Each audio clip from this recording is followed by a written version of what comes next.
here's Steve. Back with HCTV. And me. Dee Dee. And Lindy. Hi. She's like, I'm going to sleep, people. We'll go to talk to her and she won't be there. Go ahead.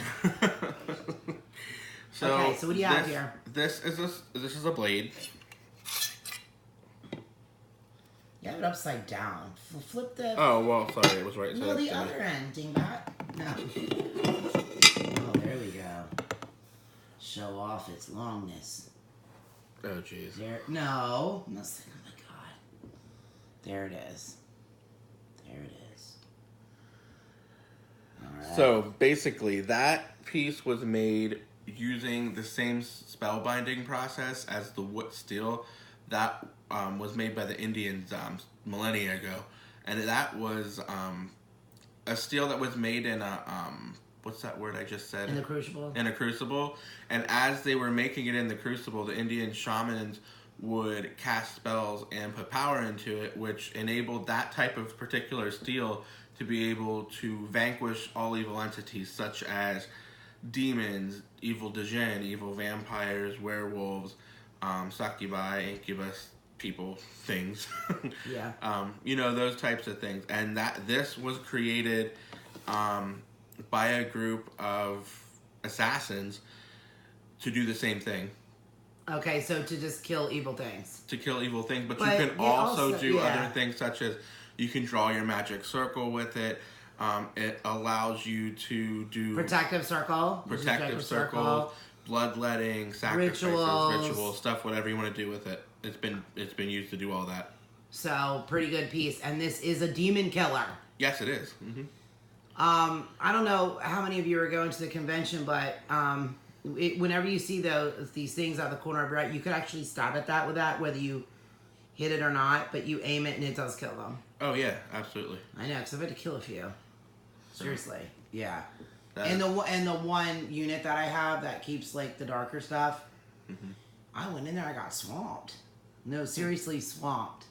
Wow. Because I guess they feel a presence in there when something comes in, mm-hmm. and I was like, wow, because it allows you to see them too. Mm-hmm. So if you want to see them, you can, and then you can take them out. Well, I was in this one girl's home. I'm not going to get into particulars of who it was. I know who you're talking about. I already know. They were doing all types of exorcisms to her. Yeah. The demons were coming out left and right, one by two. And I stabbed quite a few of them. Now, some of them got away because I wasn't fast enough, but I did stab most of them and send them back to hell. Let me ask you actually, about her, Actually, you don't even send them back to hell. Like, you stab them and they cease to exist. But let me ask you about her, though. Like, even though those ones are no longer existing, because, like, I know exactly who you are talking about. And I want to ask you, she gets, like, cleaned up, like, through the exorcisms and they're gone. But she keeps getting them back. Like, why is that? Some people... Do you think it's the way she views the world and her personality and she's leaving herself open, or no? No, I think some people... Because I wonder, just because of things I've heard about, different things. Like, I'm not going to get into it, but like different things I've heard about her. I think some of her friends are more susceptible to having demons than she is. Oh, shut up. I know who you're talking about now, too. I know who this is. No, I believe that some people are just... I believe they're gateways between... You know what? Wait a minute. You know what? I have a thought. This thought just came to me. Yeah. And I bet you've never thought of this, but you know, like her one friend? Uh-huh. You know who I'm talking about. Okay. Yeah. The one that pretends to be your friend but isn't. Yes, that one. And how she's always, like, preaching God and Jesus, I go to church every Sunday, I go to church every Sunday. But it's all fake because of the things that she does. She's a false prophetess, yes. Do you think her hanging around her could be bringing them around? Because okay, if I take a guess, I don't think God would like that. I don't think God likes what like somebody who goes around saying, I go to church every Sunday, I'm so wonderful. That and then they're doing wonderful. Like really, really terrible things and talking bad about people. That's not very Christian-like. No. So if she's always hanging around her, could she herself be like the battery for the demons to enter somebody who's susceptible to that? I'm just wondering, because it just occurred to me, like, maybe... That would be a possibility, but the other one had the problem before she started coming around, so... Well, that's what I wanted to know. But I'm sure she amplifies the problem, or maybe she could be the reason they keep coming back. I don't know. But I think maybe she's just more susceptible to... Yeah, but it's pretty dangerous what's going on with her, because she nearly died, like, more than once. Yeah. Like, for real. But...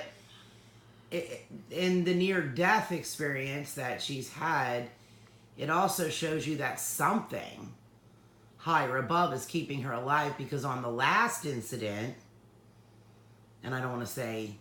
Yeah, because I will give it away. On the last incident, and I can't say what it was, but I can say this.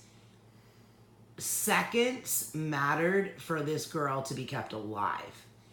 And... how she was dying, people would not have found her. Am I right about that? Right. So that in itself was a miracle. It was. It was a religious... She comes from a very religious family. So I know. She does. So, they're good people. They're good people. Their friends are not. Yeah. Friends are not, but yeah. Okay, so that's this piece. Let me show it to you. And it's very powerful. And it's very sharp. It doesn't look it, but trust me, it's sharp. It's very sharp. So, what's our next piece? What's going on next? You want to do that witch's eye? Yes. Okay.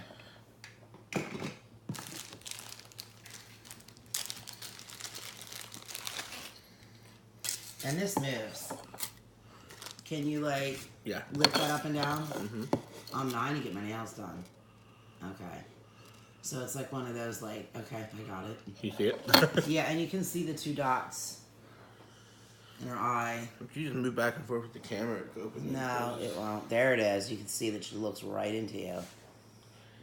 So this is the portal to a limbo that was created by a covenant. I don't believe in limbo.